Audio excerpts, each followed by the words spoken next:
Good evening, afternoon, night, morning, whenever you find a way to watch this podcast. This is me, Omar Ashanti Borja, the Burger Popper, and joining me is my co-host and good friend Jackson.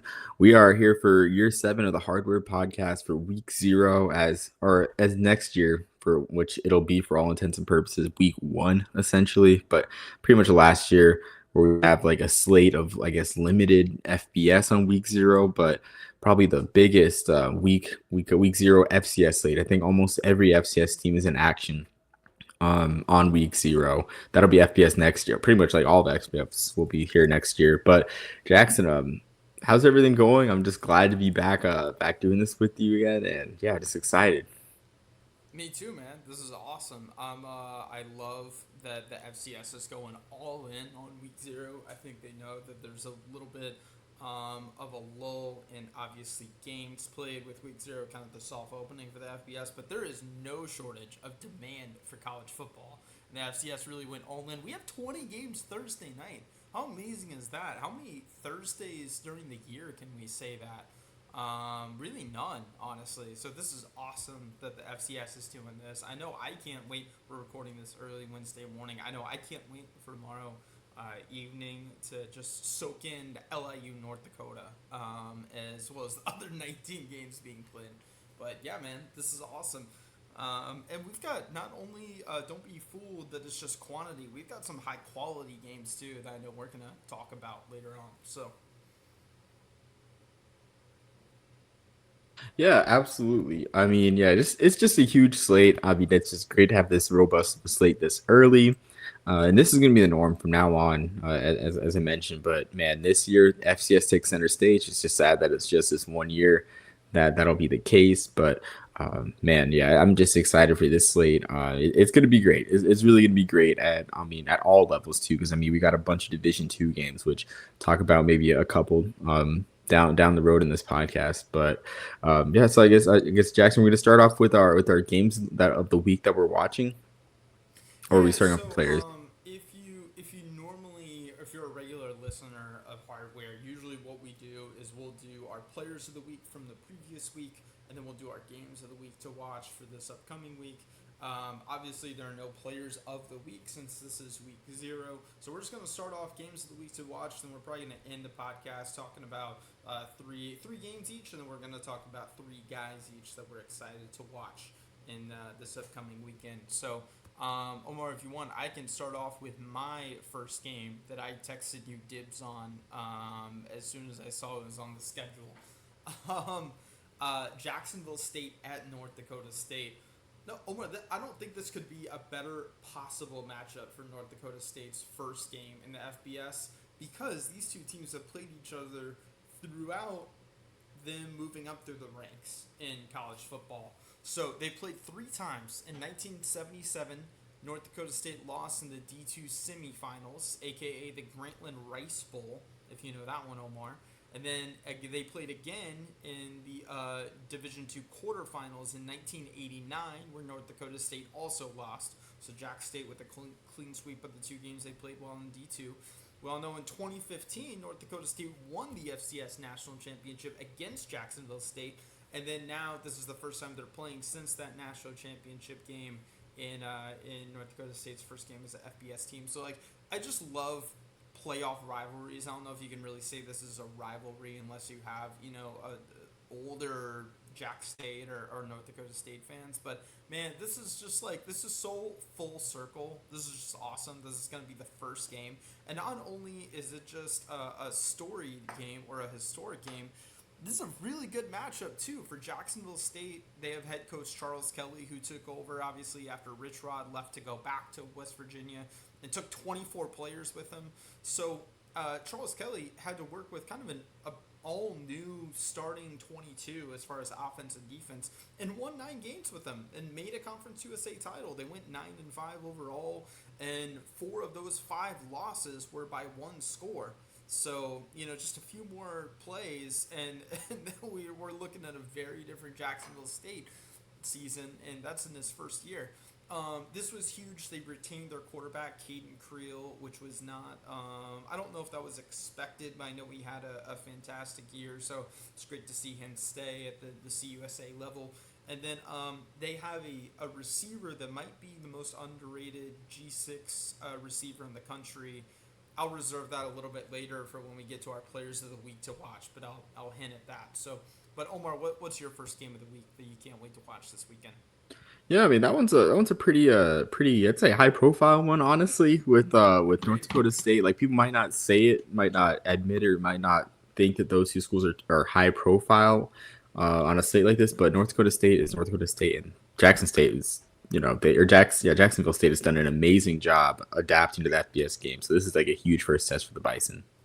I think if you're an FBS college football fan that at least keeps maybe dibs, even if you're not watching FCS games throughout the year, maybe you obviously know of it, right? So like obviously you know North Dakota State. If you're a casual, like maybe if you just follow the AFC, NFC, and SEC, then maybe you don't know much about North Dakota State, right?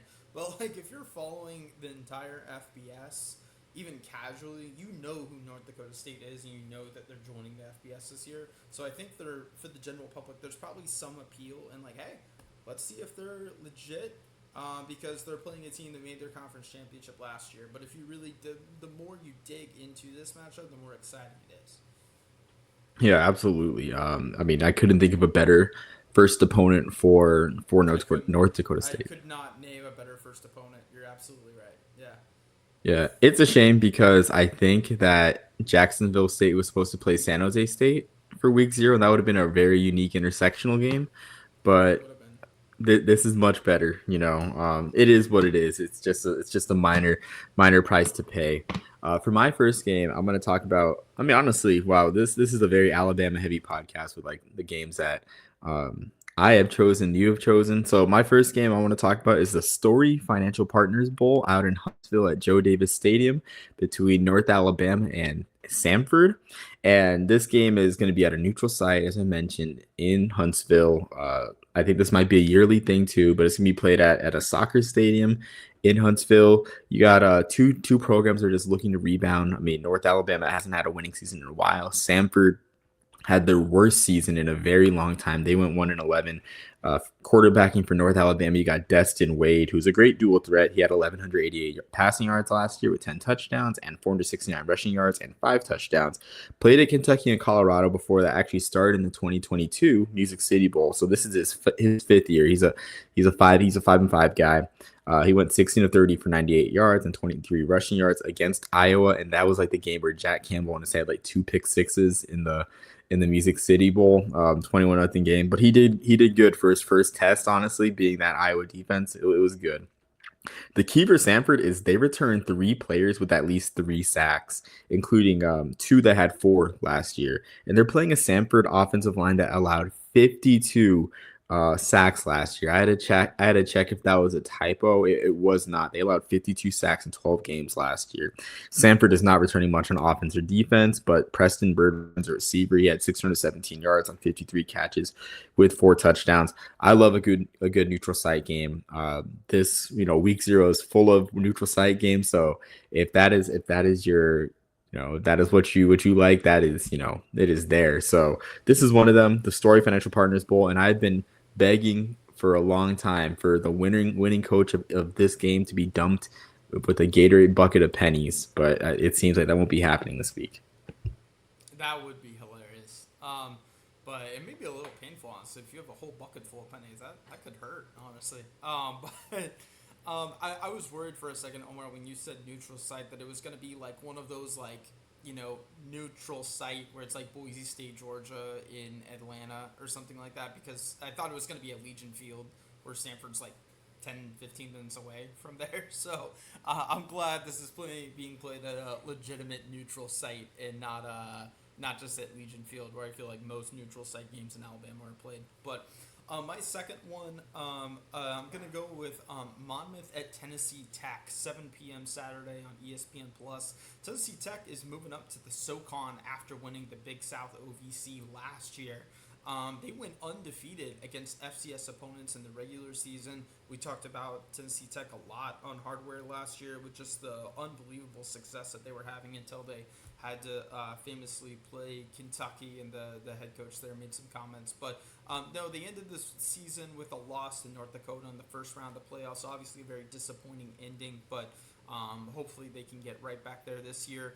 They have 16 returning starters on offense and defense, as well as 5 incoming FBS transfers. So like they are really set up for success. Where 21 of their 22 guys were either playing FBS ball or were playing for Tennessee Tech last year. And then player to watch in this game, LJ Flowers. He only played 3 games at UConn, but was a freshman All-American in Eastern Illinois. So did really well at Eastern Illinois, transferred to UConn, got hurt, only played 3 games, and then now is going to be back at Tennessee Tech this year. He's accompanied by Quan Ashley, who had 760 all-purpose yards last year, so that's a pretty good 1-2 punch, if you ask me, having a former freshman All-American and Qua Ashley, who obviously had a productive year last year. For Monmouth, they finished actually with their highest ranking since 2019. Player to watch for them is wide receiver Gavin Nelson. Uh, Digging deep into the weeds of his stat line, Gavin Nelson has had a reception of at least 39 yards in his last 2 season openers. So he is used to having a big, maybe even game-changing play in his season opener. Hopefully he can have another one Saturday and make this thing fun.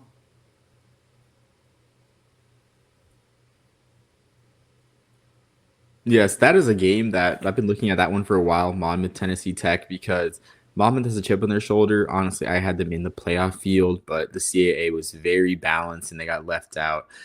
Derek Robertson, he got injured, I think, for part of last year. Came back for the postseason bowl cycle. The Hula Bowl had an outstanding Hula Bowl, great quarterback play. But they returned the backup that had started in his stead. So I have high expectations for Monmouth. But honestly, this is just a game that the CAA, the Coastal Athletic Association, just really needs because the perception of the league has gone down. Honestly, I've seen plenty of times this offseason people lamenting that the CAA used to be the equivalent of if there's a Big Two, then the Missouri Valley Conference is the Big Ten and the CAA is the SEC. But the CAA has gone down just because your Villanovas have left, your Richmonds have left, your JMUs have left. I mean, everyone Delaware has left to spread it to different directions. So there's a vacuum at the top a bit, even though Rhode Island has been great. But this league still looks like a 1 or 2 bid league when at its peak. It's been a 4 or 5 bid league, so this one will be huge for bolstering the league's perception. It's going to be much needed. And I think Monmouth has a good shot in this one, but yeah, Tennessee Tech is in the SoCon, in the SoCon too, wanting to make a statement as well. So this one is no shorter storylines. No, absolutely, and not just no shortage of storylines, but like there's some good players playing in this game. Like we have some of the top names in the FBS playing in this thing. So this is, I think, this is by far the most intriguing FCS matchup. Yeah, I have to agree with you on that. Going into my next game to watch, I have the Red Tails Classic. A week earlier, still on Sunday, between Tuskegee and West Alabama. We got an in-state matchup in at the Crampton Bowl, another neutral site game. This one's just a fun tradition. I went to the very first one at the Crampton Bowl. This one honoring the Tuskegee Airmen. Just a great event. And this one will be on ESPN2, the only college football game of the day or of the night, of the day, whatever, on ESPN2. So the ratings should abound, man. You should be introduced to a lot of these players. So for Tuskegee and West Alabama, you have 2 explosive receivers. I mean, starting off with Tuskegee, you got EJ Hall, 30 catches, almost 23 yards a catch, and 5 touchdowns. He's a Troy transferred within the state and just went off. I expect him, honestly, 1,000 yards is definitely within reach. If he gets more than those 30 catches, then he should be the guy in the Tuskegee passing game. On the other side, for West Alabama, you have TD Parker. And I mean, what a name for an offensive player. I mean, even if it's just his initials, TD, you got to love that. He had 25 catches for 490 yards and 4 touchdowns last year, almost 20 yards a catch. On defense, West Alabama also has a great defensive end in Xavier McDowell. He's 6'3", 260 pounds. Had 6 tackles for loss and three sacks, and he will get pressure on the quarterback to prevent those deep balls to EJ Hall. But this is just a huge game. I think it's more important, frankly, for West Alabama in the grand scheme of things. So for those of you, this is Division 2. For those of you, we don't really, honestly, we've kind of overlooked Division 2. I feel like we skip division. We do Division 1 on occasion. Sometimes we do Division 3, but Division 2 is in the middle and it just gets skipped over. But for Division 2, they're in the Gulf South Conference, and that is a conference that used to have West Florida. I know Jackson knows the Gulf South Conference very well. Used to have West Florida and just a ton of just other powerhouses that eventually moved up to the FBS level because they were so good. They had West Georgia too. I want to say was another school. Like the UAC essentially took all these schools. So right now they only have 4 teams in the conference. I think 3 or 4 teams in the conference. So they don't have an auto bid. So they need every single one of these non-conference games to bolster their resume in hopes of getting an at-large bid. So just a little context there, and it's already a set. This is kind of a playoff game. Like every non-conference game is a playoff game for the Gulf South Conference. So ESPN2, big stage, the Crampton Bowl. You know, I love me the Crampton Bowl. This is must-watch TV. Absolutely, it is. It doesn't hurt that it's the only one on Sunday, or one of the only ones on Sunday at least. And yeah, I mean, we do need to talk a little bit more D2 football. We do have an almost bi-weekly Valdosta State reference that's obligatory for us. So I know we squeeze it in as much as we can, but actually talking Gulf South, or excuse me, just D2 X's and O's, we definitely need to get back on that this year. So moving back, I feel bad talking about this game after talking about how we need to talk about more D2. But NC State, Virginia, if you're a regular listener of Hardware, again, my format that I kind of like to do is one G6, one P4, and one FCS game of the week. So maybe we'll have to sprinkle in some more D2s. But yeah, NC State, Virginia, probably the best FBS game that we have this week. Thank God this thing is not being played in Brazil. I think I'm all for like the Ireland thing. That's cool. It's a nice little touch. Let's not do like I think like Syracuse and Wake Forest playing in Canada next year. Like let's not. They don't deserve that. Like let's keep everything except the Dublin game over here in the States. But anyways, I digress. For NC State, head coach Dan Dorn, he's been there for 14 years and never had a 10-win season, which shocked me with all the names that have come out of NC State in the past decade and a half. So in my opinion, like this is a season that I feel like he needs to win 10 and maybe be competitive for the playoff. Like it has been long enough. We have a 12-team playoff now. And aside from Miami, obviously, this is a wide open ACC for a runner-up spot. Like this is, I don't know how much any of us actually believe in Clemson, Tulane, obviously, or Tulane, sorry, Duke lost Sterry and Mensa. Excuse me. Duke lost Darian Mensa, so it's like this is a wide open ACC outside of the top spot in Miami. So why not NC State with the team that they have? You have C.J. Bailey, their quarterback, who's in his 3rd year as the starter, in his 2nd with their offensive coordinator. They averaged 30 points per game. That's amazing that they were able to retain both their OC and their quarterback last year after that. But the main concern on offense for them is obviously losing their top 5 receivers and leading rusher, so they do have some ground to make up with that. But for NC State's defense, I mean, they're a 3-3-5 defense with really experienced safeties, and they added edge rusher Harvey Dyson from Tulane, who led the American in sacks last year. So it's like they have a really good. I mean, if you're going to play a 3-3-5. You need your rush to be able to get home with 3, and you need really good defensive backs for if they can't, and they have that. So no reason that NC State can't seize this moment and capitalize on this. On the other side for Virginia, obviously an amazing 11-win season last year with Tony Elliott. Their offensive line has a combined 164 starts, which is the most in the nation. They also have a deep running back room headlined by Tennessee transfer Peyton Lewis, and then none other than Bo Perbula at quarterback. So, which is just, I mean, what a name in 2026. So, one name to watch for Virginia, linebacker Cam Robinson. He was the first player in the FBS in 20 years to block a punt, return an interception for a touchdown, and recover a fumble in the same season. So Cam Robinson quite literally does it all. So excited to see if he can make a splash play or two against NC State at home. Yeah, this one's interesting to me. I kind of wish it was still in Brazil because I love all the neutral site games, all the gimmicks and whatever. I thought it could have worked honestly, but I guess those ticket sales just were not working on either side, and they just refunded the fans. But this one's We interesting have to me. that's what we have bowl games for the Yeah, gimmicks. That's my opinion at least. Like we don't need it in the beginning and the end of the season. Like have a yeah, Brazilian bowl game. Like come on, yeah. I But I don't think mean, they're that bad. yeah, like I mean, like I get it, but I think it's a test run for what the future might look like if we go to a 2014 playoff. But I mean, yeah, it's really wild how this all happened. Like less than 2 months before the season starts, this game got moved.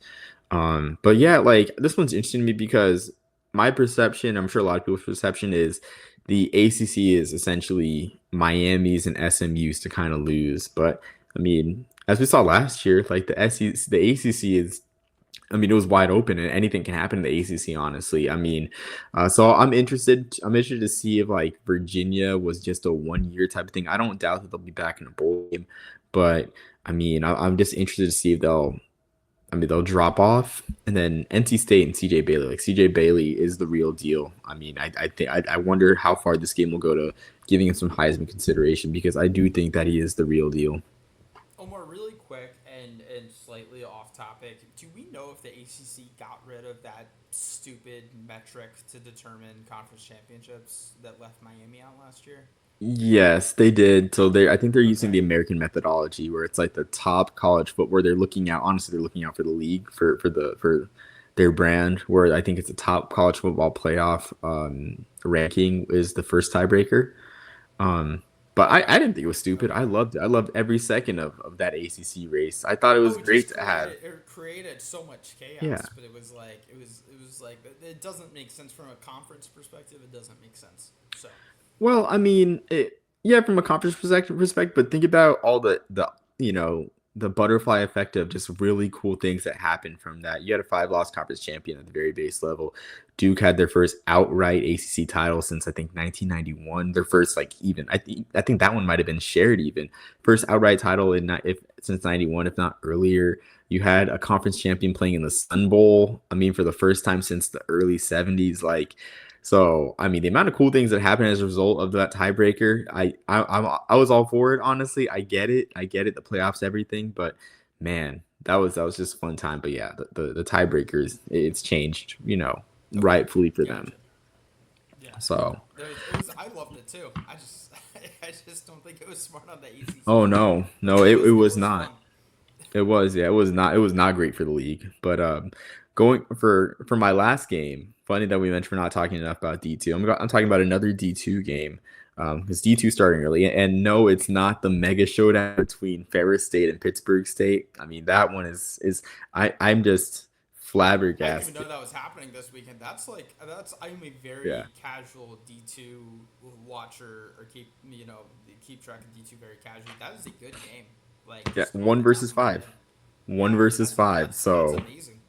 I love it. yeah, week 0, and I want to say it's like on the Thursday, honestly, too. But not talking about that one. I'm talking about a game that potentially that my family will be attending. We'll be at we're looking at attending Midwestern State versus Missouri Southern, about an hour away from Wichita Falls, from historic Memorial Stadium, the former host of the Pioneer Bowl and the FCS National Championship.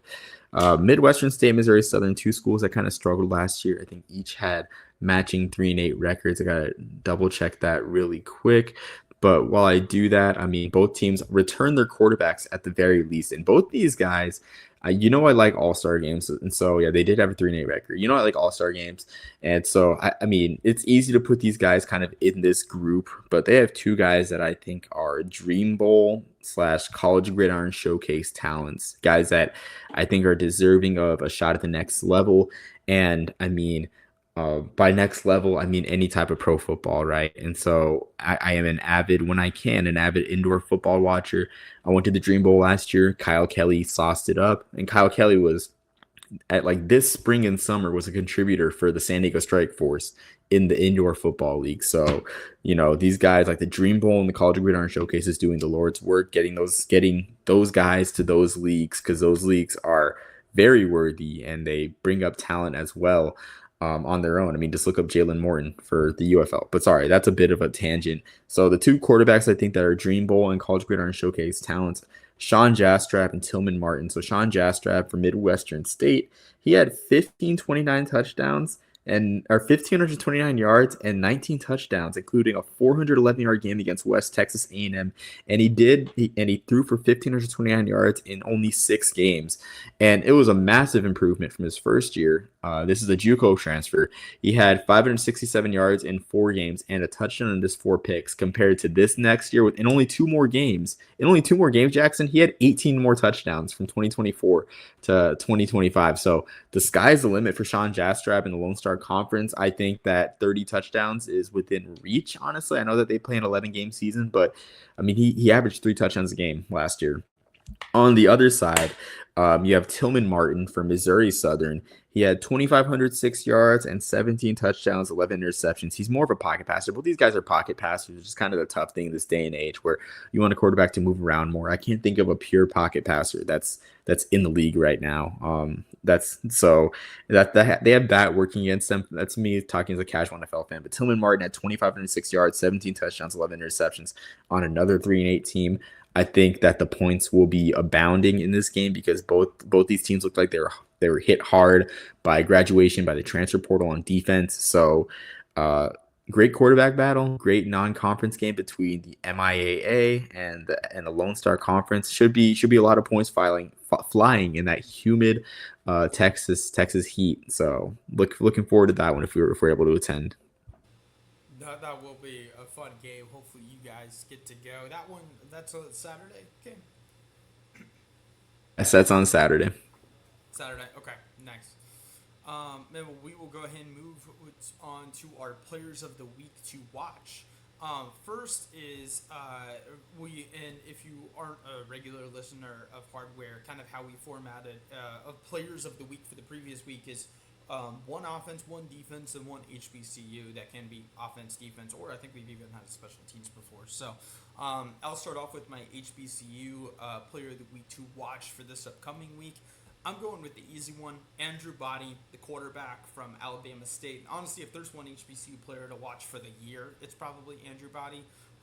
If you follow HBCU football, or even if you're just a casual FCS follower, you know who Andrew Body is. But if you're listening to us and remember one name, again, should be Andrew Body for this upcoming year. He turned down multiple FBS NIL offers. Not just from school in Jacksonville, if you're chronically online to get that joke, but to stay at Alabama State. Last year, he threw 20 touchdowns and only had one interception. Omar, I think my favorite fun fact about him to get people to actually listen, he is the third most prolific passing quarterback in the history of Texas high school football. Just a few of the names to come out of Texas high school football: Drew Brees, Patrick Mahomes, Matthew Stafford, Jalen Hurts, Derek Carr, Johnny Manziel, Colt McCoy. He is the third most prolific passer in Texas high school football history. That is amazing considering the elite company that has come out of there. And I'm surprised just off of that, honestly, that he didn't get recruited to just an FBS school off rip. So, but man, he also averages in the run game 8.3 yards per carry. So it's like he's not just a pocket passer. He also can run the ball a little bit. So Andrew Body, very excited to see what he does this year. Could be the highest drafted FCS quarterback that we've had in a long time if he has the season that I know a lot of people are expecting him to have. Yeah, absolutely. I mean, Andrew Body, I was frankly surprised that he was not in the Shrine Bowl 1000, but talked to my good friend Bryan Gauvin. He just mentioned that he's less of a pro ready prospect in their eyes compared to Quad Brown. Quad Brown being the only quarterback from the SWAC and from any HBCU conference on the Shrine Bowl 1000 who is playing this weekend. Quad Brown's playing this weekend in the MEAC SWAC Challenge. But yeah, Andrew Body is definitely a front runner, I'd say, for the Walter Payton Award. I can't tell you the last time a SWAC player won it. I want to say the last SWAC player to win it was Bruce Eugene, I want to say. Actually, no, I don't even think Bruce Eugene won it back in '05 when he had like 50 plus touchdowns for Grambling. So, yeah, Andrew Body, like this looks like Alabama State's year, and I would be very disappointed in Coach Robinson Jr.'s team, Coach Eddie Robinson Jr.'s team, if they and don't make it to Atlanta, honestly, because this seems like the year, really. Even though Jackson State's getting their fifth year reinforcements, they got a couple players that you know put up their court battle, like other schools. So it'll be interesting to see. And I just want to mention too, just speaking of quarterbacks, really quick before I go into my first player, Brian actually just posted an hour ago. It right now it's 6:34 a.m. in out here in Oklahoma.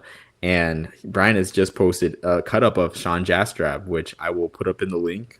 He's working, so you always work so hard with these cut ups, and yeah, I just ended up finding one of Sean Jastrab, like not like very coincidental.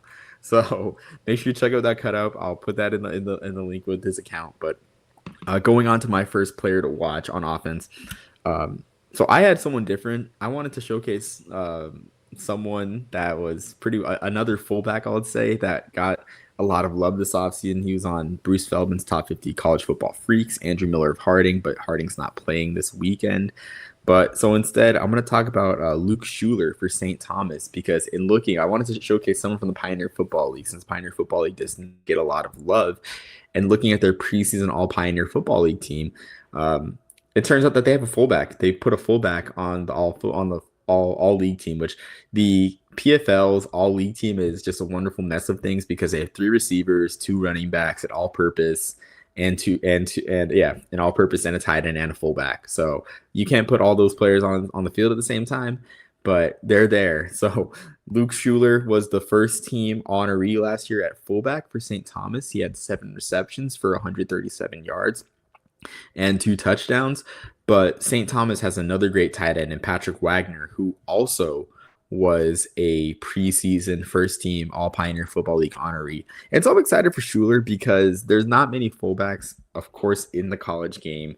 And St. Thomas averaged 138 yards per game rushing on the year, 4 yards a carry. So I think Schuler, I mean, just like by just the sheer limitations of the amount of players in the position already in the college game is a legitimate pro prospect. And I mean, St. Thomas has been on a lot of players' radars. The PFL, of course, produces great players, not just kickers like Jason Myers. I forget his first name, but Myers from the Seahawks, who had an amazing Super Bowl, or Adam Troutman. Adam Troutman's another one that comes to mind too, obviously, who has been around the league for a while coming out of Dayton. So Luke Schuler, definitely a guy to watch. Definitely a guy that I mean I think will probably get some invitations to maybe the college gridiron showcase at the very least, just being a fullback in general. So not your conventional one, more of an H back type, but definitely got got to watch this week as St. Thomas plays Winona State. No, absolutely.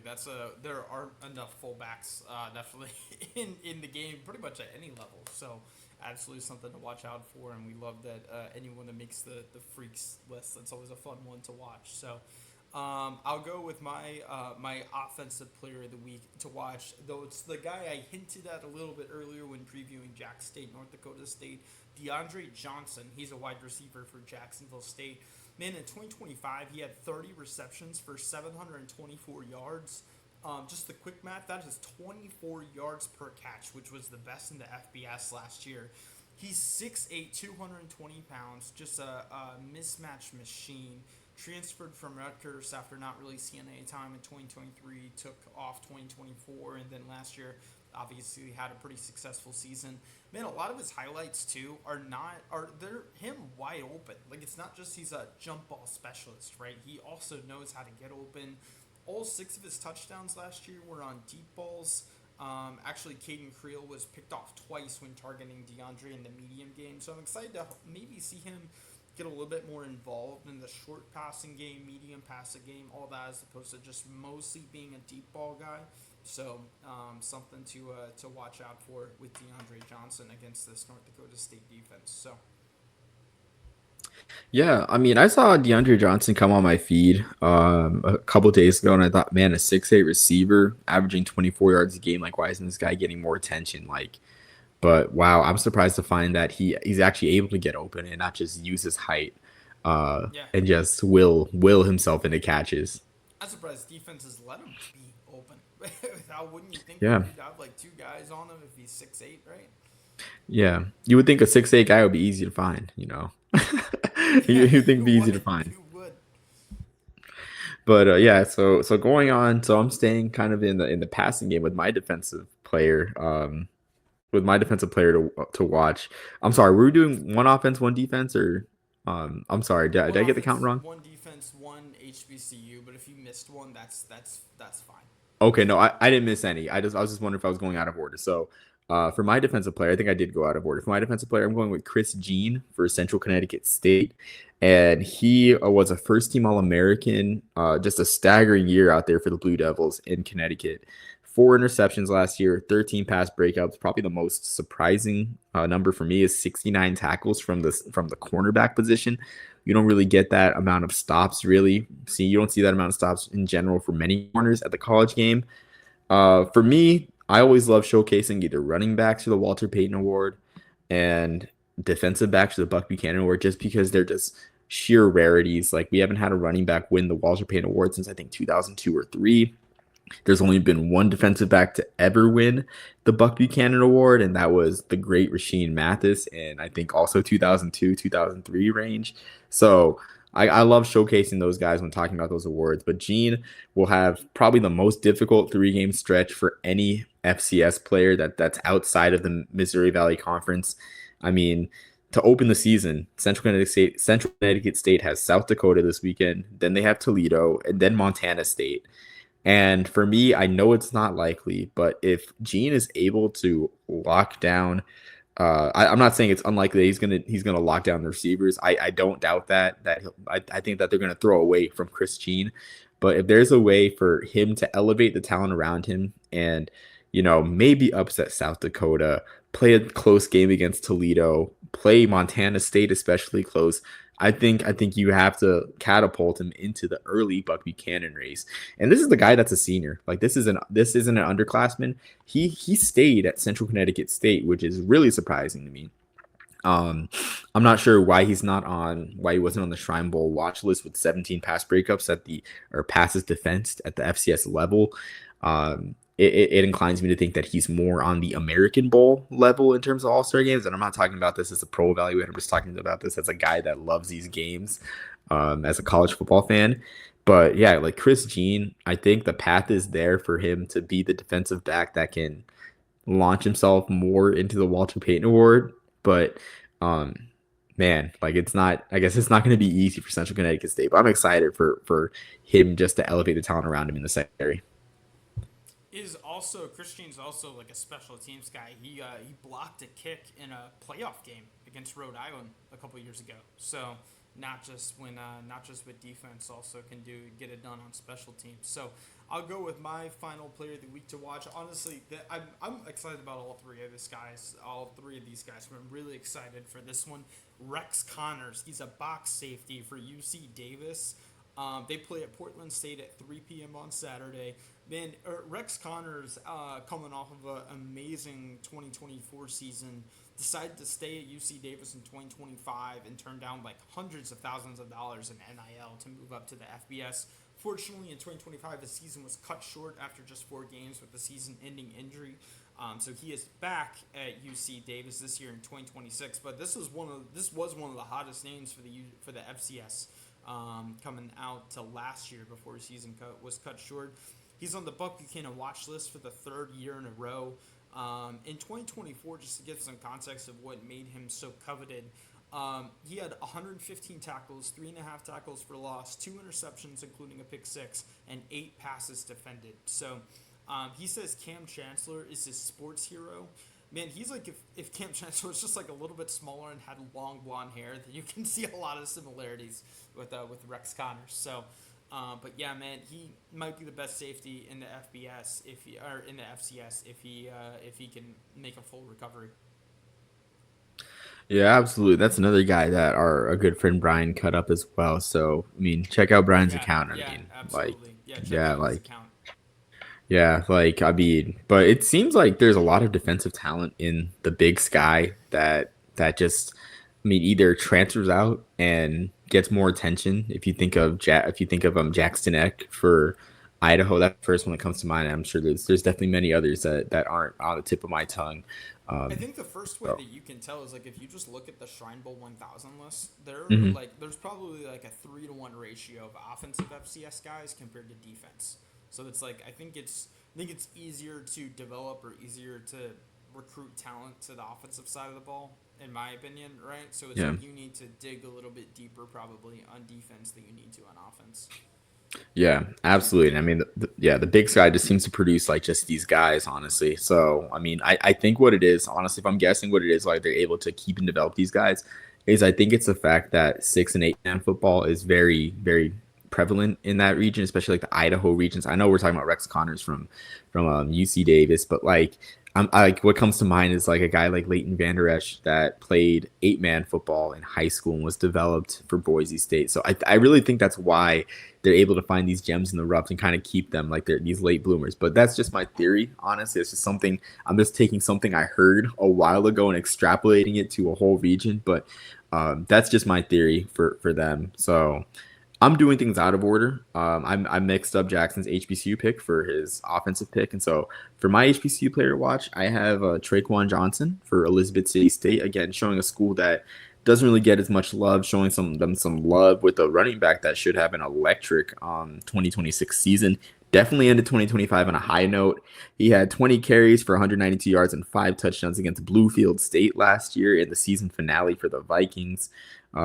And that was to cap a year where he had 145 yards, 145 carries, 640 yards, and 9 touchdowns in 2025. I expect 1,000 yards is definitely within reach. The CIAA is definitely a running back conference. If you know about Virginia Union and their amazing running backs, Curtis Allen last year, Jada Byers a couple years ago, Traquan Johnson has a chance to reach those heights, I feel. But not just running the ball, he is a surprisingly prolific and explosive receiver. He had 12 catches for 210 yards and a pair of touchdowns. So immense potential in the catching game, in the receiving, sorry, the passing game. And he performed well in his limited sample against Division One talent. I mean, he had 80 yards against Hampton last year, so he's a legitimate talent. I expect to see him in the HBCU Legacy Bowl. I know Elizabeth City State gets overlooked. I think they only had one guy that was in the HBCU Legacy Bowl last year, and that was a seventh-year senior linebacker who had a solid year, but was more so of a kind of like a complimentary pick. Like if you're a baseball fan, you know, in the MLB All Star game, every team's supposed to have a player.